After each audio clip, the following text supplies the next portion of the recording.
हमारे सभी YouTube family को बहुत बहुत जय जय श्री सीताराम। देखिए, इस जीवन में जब तब यज्ञ जो भी साधना की जाती है उसका फल बहुत ही हमारे जीवन को लाभान्वित करता है। लेकिन लोग कई बार आलस्य में पड़कर और ये सोचकर कि पूजा पाठ से कुछ होता नहीं है, लेकिन कहीं ना कहीं उनके मन में ये विचार जरूर आता है कि यार ये जो पूरी दुनिया मंदिर के चक्कर काट रही है तो कुछ ना कुछ तो उनके संकट दूर हो गए होंगे। तो सबसे पहले तो अगर आपके मन में ये संशय है कि भाई पूजा पाठ से कुछ नहीं होता तो उसको निकाल दो, क्योंकि साइंस भी कहता है कि सबसे पहले प्रैक्टिकल करके देखो।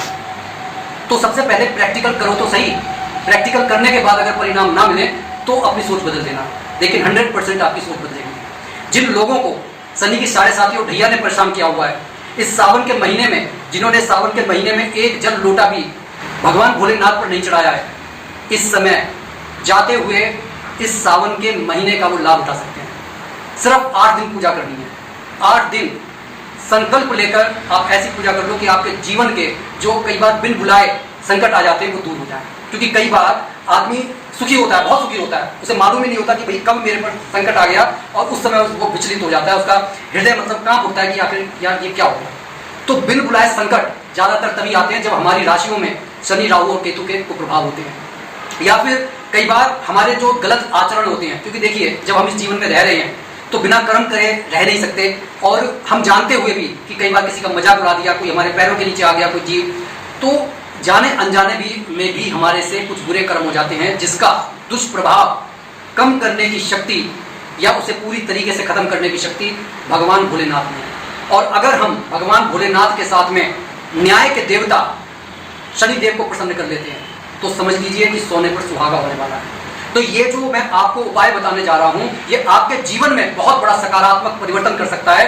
इस उपाय को आपको भगवान भोलेनाथ पर जल चढ़ाकर करना है, लेकिन करना शनि देव को शांत करने के लिए, जिन पर भी शनि की 7.5 ढैया है, और जो इस बात से घबराते हैं कि भाई मेरे पास कभी भी कोई भी अचानक से संकट आ जाता है कि मैं सवेरे उठा, मैंने सोचा मैं ये काम करूंगा लेकिन दूसरे काम में लगना पड़ गया। क्यों?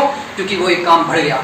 वो काम घर के भी हो सकते हैं कि घर में कई बार कि बिजली का फ्यूज उड़ गया, कि पानी का दिक्कत हो गई, या कोई किसी से झगड़ा हो गया। तो तमाम चीज़ें होती हैं, जब हम अपने जीवन में नज़र डालते हैं तो हमारे को पता चल जाता है। तो आपको ये उपाय इस सावन के महीने के 2 तारीख से करना है, जिस दिन शनिवार है, और सावन लास्ट जो हो रहा है, और 8 दिन का उपाय है। तो अगली बार शनिवार पड़ेगा 9 तारीख को, जब हमारा ये सावन समाप्त होने की ओर जा रहा होगा, जिस दिन पूर्णमासी। अगर आप पूरे दृढ़ संकल्प होकर इस उपाय को कर लेते हैं तो जीवन में परिवर्तन आने से कोई रोक नहीं सकता। इस उपाय को करने के लिए आपको पूरी श्रद्धा और विश्वास के साथ भगवान भोलेनाथ को स्वयं को समर्पित करना है। आपको इस उपाय के लिए दीपक की व्यवस्था करनी है, छोटे छोटे दीपकों की आपको व्यवस्था कर लेनी है, घी का आपको व्यवस्था करनी है, बोलबत्ती की आपको व्यवस्था करनी है, उड़द के दानों की आपको व्यवस्था करनी है। आपको एक जल लोटा नित्य मंदिर में लेकर जाना है। ये जो उपाय है ये आपको जहां पर शिवलिंग की प्राण प्रतिष्ठा है वहां पर करना है। समय आप अपने अनुसार कोई सा भी चुन सकते हैं, चाहे सुबह का चाहे शाम का, लेकिन आपको इस बात पर गौर करना है कि कई बार शाम के समय कहीं कहीं मंदिरों में पूजा अर्चना करने नहीं दी जाती, सामान चढ़ाने नहीं दिए जाते। तो आप ये देख लीजिए पहले से ही। अब सबसे पहले उड़द के दानों की बात सुन लीजिए। उड़द के जो दाने हैं, जितनी आपकी उम्र है उतने दाने आपको लेने हैं। अगर आपकी 22 साल उम्र है तो 22 दाने, 23 साल है तो 23 दाने। लेकिन जिसके उम्र अब 22 से, जैसे मान लीजिए 22 साल 3 महीने 6 महीने 7 महीने, वो एक दाना ऊपर लेकर जाए, कम दाने नहीं लेकर जाते। अब आप घर से ये सब सामान लेकर जाएंगे। सबसे पहले लोटा जल जो है भगवान शिव को चढ़ा दें, दीपक जला दें, और उसके बाद में ये जो बीच की 2 उंगलियां होती हैं और ये अंगूठा, इससे एक एक दाने को उठाएं और मृत्युंजय मंत्र का जाप करें। ओम त्र्यंबकम यजामहे सुगंधिम पुष्टिवर्धनम उर्वारुकमिव वंदना मृत्योर्मुक्तियमामृता।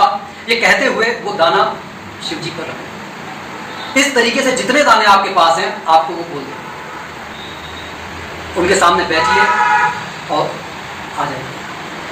अगले दिन आपको एक दीपक बढ़ा लेना है। उड़द के दाने उतने ही रहेंगे लेकिन दीपक एक बढ़ा लेना है। इस तरीके से जब पूर्णमासी का जब समय आएगा तब आपके 8 दीपक हो जाएंगे, दाने आपके उड़द के उतने ही रहेंगे। पहले दिन 1 दीपक लेकर गए, दूसरे दिन 2 दीपक, तीसरे दिन 3 दीपक, इस तरीके से आपको लेकर जाने हैं। आप देखेंगे कि अगर आपने मन लगाकर श्रद्धा और विश्वास से ये उपाय कर लिया तो आपके जीवन में चमत्कार होगा। चमत्कार इसलिए होगा क्योंकि महामृत्युंजय मंत्र के अंदर मुर्दे के अंदर भी जान डालने की ताकत है। उसके साथ में उड़द को हमने जोड़ लिया और भगवान शनिदेव के सामने बैठकर, क्योंकि भगवान शनिदेव के भी आराध्य हैं शिव जी, और उड़द और शनि का भी एक योग बनता है। जब ये सब योग एक साथ मिलकर हमने कर लिए तो हमारे जीवन में सकारात्मकता आने से कोई नहीं रोक सकता। ये छोटे छोटे से उपाय जो ज्यादा खर्चीले नहीं है, अगर आपने अपने जीवन में जोड़ लिए तो समझ लीजिए कि आपका बेड़ा पार हो जाएगा। तो प्रयास आपको करना पड़ेगा, परेशानी आपको है। समय का ध्यान रखें, क्योंकि समय पर किया गया काम ही अच्छे परिणाम देता है। इस पूजा को अगर आप अपने निमित्त कर रहे हैं कोई बात नहीं है, लेकिन इस पूजा को एक माँ अपने बेटे के लिए कर सकती है, एक बेटा अपनी माता के लिए भी कर सकता है। लेकिन उस समय ये बता दें कि मैं इस गोत्र का हूँ, अपनी माता के लिए मैं ये पूजा कर रहा हूँ, तो माता की जितनी आयु हो, मान लीजिए 45 साल है, 50 साल है, तो आपको उतने ही उड़द के दाने लेकर जाने हैं। अगर 50 साल कुछ महीना है तो एक दाना ऊपर, कम दाने लेकर नहीं जाने हैं। इस तरीके से आप दूसरे के निमित्त भी भोलेनाथ से ये प्रार्थना कर सकते हैं कि उनके दुख, उनके समस्याओं को हर लो। हे प्रभु, मैं उनके निमित्त पूजा करने के लिए आया हूँ, और भगवान भोलेनाथ सुनते हैं। शनि की 7.5 और ढैया से होने वाले दुष्परिणामों में लाभ मिलता है। तो ज़्यादा से ज़्यादा इस वीडियो को शेयर कीजिए और अपने जीवन से संकटों को हटाने की कोशिश कीजिए। इसी के साथ मैं अपनी वाणी को विराम देने से पहले अपने साथ जुड़े सभी भाई बंधुओं से कहूँगा कि चैनल को सब्सक्राइब कर लें और कमेंट बॉक्स में अपने इष्ट देव का नाम लिखना ना भूलें। इसी के साथ जय जय श्री सीताराम।